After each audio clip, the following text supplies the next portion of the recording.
Welcome back to the deep dive. Today we're plunging into a section of ancient scripture, Genesis chapter 14, specifically verses 1 through 5. Now, on the surface, this might feel a bit like, a dry historical record. But trust me, what we're about to uncover is, well, anything but. This isn't your typical biblical story. It reads more like an ancient war chronicle, or as we sometimes call it, an ancient world news report. So, our mission today, we're going to unpack this seemingly straightforward account and really reveal the deeper layers hidden beneath all the names and battles. We're going to see how this dense bit of history full of powerful kings and clashing empires is actually a masterful setup. It's designed to highlight the profound, really unassuming power of just one individual. Someone whose quiet influence, in the end, kind of dwarfs them all. It's like the ultimate underdog wins story, hidden right there in plain sight.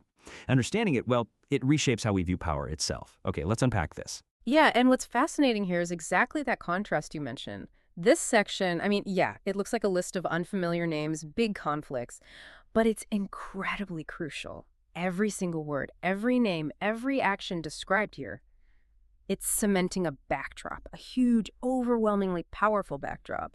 And it does that intentionally, to make the figure who eventually emerges feel even more unexpected, even more significant. It's laying the groundwork for a story that, maybe surprisingly, won't really be about these powerful kings and their huge armies. It's going to be about a single, seemingly small figure, a tent dweller, whose impact in the grand scheme just completely eclipses theirs. The scale of the opening really sets up the surprise later on. That really throws us right into the thick of it, doesn't it? Just bam, these formidable rulers. What's the immediate feeling we're supposed to get from an opening like this, beyond just, a royal roll call? Verse 1 certainly wastes no time. In the days of Amraphel, king of Shinar, Arioch, king of Elasar, Chedorlaomer, king of Elam, entitled king of Goim.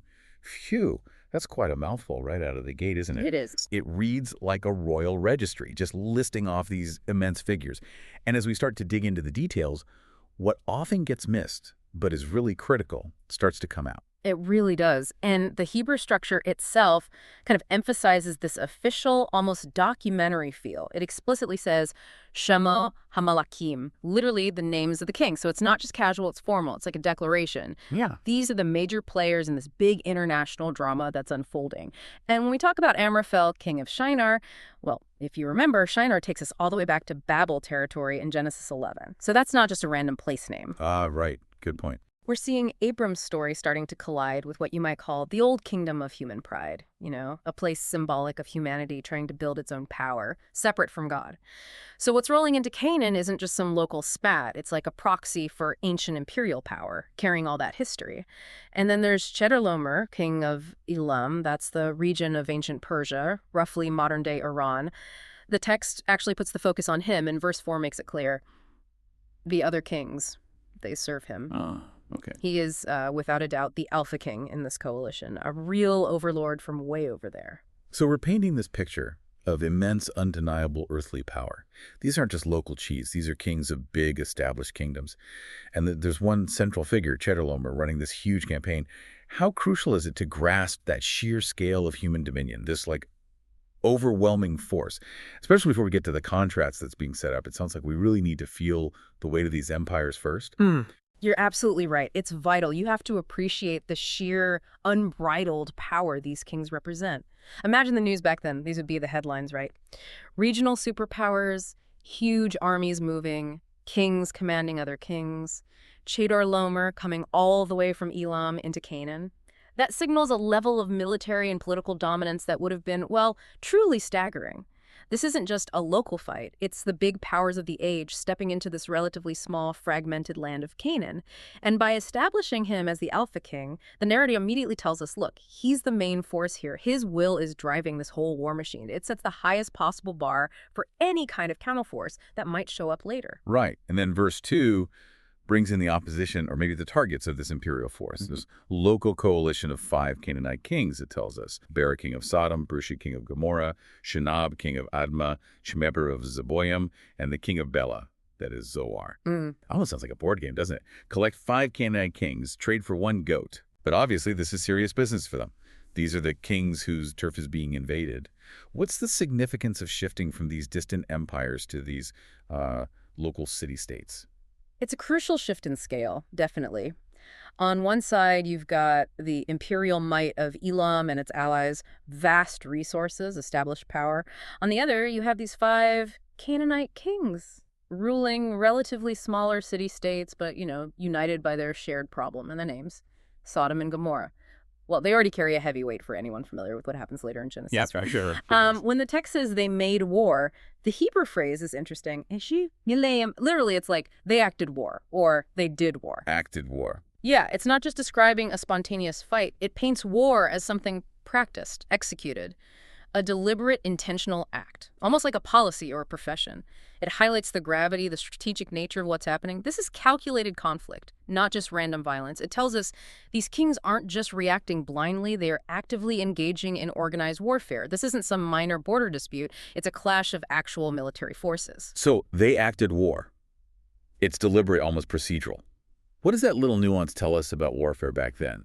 And how does it make these kings, both sides, seem even more formidable, like it's setting the stage for bigger consequences? That's a really key distinction. It implies foresight, planning, a readiness for a real fight, a prolonged one. These aren't just raiders. This is state-sponsored conflict with all the logistics, strategies, and, frankly, brutality that comes with it. For the imperial kings, it shows their ability to project power over huge distances and force their will. For the Canaanite kings, well, it speaks to their desperation, but also their resolve. They're mobilizing, forming alliances, prepping for a serious resistance against a much bigger force. It really elevates the whole thing from just a skirmish to a major military campaign. The stakes are incredibly high for everyone, especially, the local people caught in the middle. And speaking of strategy, these two powerful groups needed a place to duke it out. Mm-hmm. A gathering point. Verse 3 tells us they all joined together in the valley of Sodom. It's interesting how quickly the text moves from the big names to the actual mechanics of war. Yeah. What kind of strategic importance would the valley of Sodom have had? Was it just convenient ground, or does mentioning here carry like a deeper meaning for the story? Oh, that location, the Valley of Sodom. That's another absolutely crucial detail, precisely because it links immediately to what it becomes later. This valley is later connected with the Salt Sea, what we know today as the Dead Sea region. In Hebrew, Yam Hamalah, the Sea of Salt. Okay. So for an ancient listener, hearing Valley of Sodom and knowing its future as the Dead Sea, the site of Sodom's destruction, what immediate sense of maybe foreboding or divine judgment would that bring up? Yeah, wow. It adds this profound layer of dramatic irony, maybe even divine oversight, to what looks like just a secular war. This isn't just a random backdrop. It's a place already soaked in future significance within the bigger story, a place that will become infamous. So in a subtle way, the geography itself is kind of whispering destiny. It's telling us these events aren't just isolated facts. They're part of a much larger, divinely orchestrated arc that's heading towards, well, profound judgment. So the landscape itself is like a character, a silent prophet. That's a powerful idea. And what actually sets this whole war in motion, what leads these huge forces to clash in this fated valley? Verse 4 gives us the catalyst. For 12 years they served Chedorlaomer, and in the 13th year they rebelled. Fortunately, so these local kings had been paying tribute, basically bowing down to the Elamite king for over a decade. That's a long time to be under someone's thumb. It really is. And the Hebrew text is very specific. Sheithem Shana Abudu, they served 12 years. This isn't short term. It's a sustained period of being vassals, paying tribute, living under foreign dominion. Imagine the economic drain, the loss of autonomy, the resentment simmering over 12 years. Yeah, you can imagine. And then comes the turning point. The verb used for rebelled is weighing rudu, from the root marad. Now, this isn't just a minor disagreement or, politely withdrawing. It means a full-blown insurrection, a revolt, an open act of defiance against a superior power. After all those years of paying up and submitting, these local kings finally decide enough. It's a very strong statement. Risky, too. They are knowingly poking the bear here. That contrast between this active, defiant rebellion and the listening and obedience that Abram will show later, it's incredibly sharp, isn't it? Can you maybe dig a bit deeper into what that listening and obedience actually meant for Abram? How did his life, guided by this divine loyalty, look so different from these kings who were all about their own power? This feels like a central tension. It absolutely is. And it's a key insight for this whole passage, really. The kings we're reading about, they're defined by asserting themselves, by their might, their will to dominate or resist. They are acting war, rebelling, trying to control their own destiny through force, their loyalty. It's to themselves, their kingdoms, their perceived rights. Abram, though, He's introduced not as a king, but as an obedient wanderer. His listening, Shema in Hebrew, which implies not just hearing but acting on it. Right. That meant leaving his home, trusting a promise for a land he hadn't even seen, building altars instead of palaces, moving when God said move. His power doesn't come from armies or wealth. It comes from his relationship with God, his willingness to submit to a higher authority.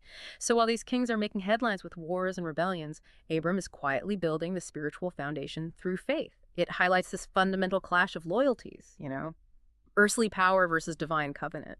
And that deep contrast, that's really the ultimate point of this whole war report. And, well, as you might expect, when a rebellion kicks off against a dominant power like Chedorlaomer, verse 5 describes the brutal fallout.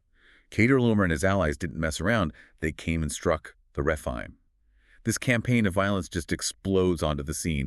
Sounds immediate, decisive, and terrifying. It absolutely is. The Hebrew verb used there, hiku, meaning they struck, they smote. It's incredibly potent. It's a verb suggesting annihilation, decisive defeat. And it echoes the language we see later in Joshua's conquest, signifying a devastating blow. But here, it's a foreign coalition cutting through Canaan's tribes, enforcing their authority with extreme prejudice. Right. And who are the Rephaim? These people they struck, the Rephaim are often thought of as like giant-like people. Giants. Yeah, which immediately adds this kind of mythic, larger-than-life feel to the whole campaign. Imagine encountering these figures, not just tall, but legendary, almost fearsome beings, terrifying for normal warriors. Their presence elevates this from just a skirmish into something truly epic. It solidifies the huge stakes and the sheer, overwhelming power of Chedorlaomer's punitive mission. So yeah, this isn't just dry politics, it's an epic clash. You've got giants, city kings, vast coalitions of nations. The scale is immense, and it's designed to show just how futile resistance seemed. Wow. Okay, so what does this all mean for us, the listener? After wading through such a detailed, intense military and political saga in just 5 verses, we've seen world powers, local rebellions, strategic places, even giants. Why does all this grand drama, the alliances, the rebellions, the mythical figures, why does it matter to the bigger story that eventually leads to Abram? How do these loud headlines connect to that quiet, unfolding story we know is coming? That's the critical question, isn't it? And the answer, I think, is rooted in how this passage is deliberately functioning as a setup. While Genesis 14:1-5 looks dense with just sheer politics and military moves, it's all serving something much bigger. And the real irony here is profound. It's another core insight. All this drama, these world powers flexing their muscles, these powerful kings and their huge armies clashing, it ultimately serves just to highlight one single, humble, tent-dwelling nomad who trusts God, Abram. The entire spectacle of empires at war is basically just a stage, a dramatic backdrop. It's not the main act. The biblical narrative is making a huge theological point here. God's plan doesn't rely on the might of human armies or the political games of empires. It operates through seemingly insignificant people who just respond to his call. So the core message really is that all the Hebrew pomp of King A, King B, King C, it ultimately concludes by showing us that the true king in this story, the enduring power that actually matters, is the man who builds altars, not armies. God's covenant, his quiet promise embodied in Abram, those are the real lasting forces at play. And they prove to be far greater, far more significant than any earthly coalition, no matter how powerful or scary it looks. If we connect this to the bigger picture, it shows us where the true power and lasting influence really lie, not in the visible might, but in that invisible spiritual bond. What an incredible journey we've taken today. From what could easily be just skipped over as a complex ancient war report, full of names and battles, we've uncovered these really profound implications for understanding divine purpose, human loyalty. This deep dive into Genesis 14:1-5, with the Hebrew insights, the cultural context, it really transforms what could be a dense, kind of intimidating text into a genuinely captivating narrative. And it lays crucial groundwork for one of the most pivotal figures in the whole biblical story. It shows us that even the loudest historical events can just be the prelude to a much quieter yet infinitely more powerful story unfolding behind the scenes. Yeah, and this raises an important question, maybe for you listening. How often might history's loudest headlines and most visible power struggles The movements of armies, the big pronouncements from leaders. How often might those actually just be setting the stage for quieter, unseen forces or individuals who, in the end, hold the true lasting influence? Think about movements that started small, in obscurity, but ended up reshaping the world. Or just quiet acts of faithfulness that outlast empires. How might this perspective change how you view events happening in your own world right now? What quiet forces might be shaping the future in ways the headlines just aren't capturing? Something to think about.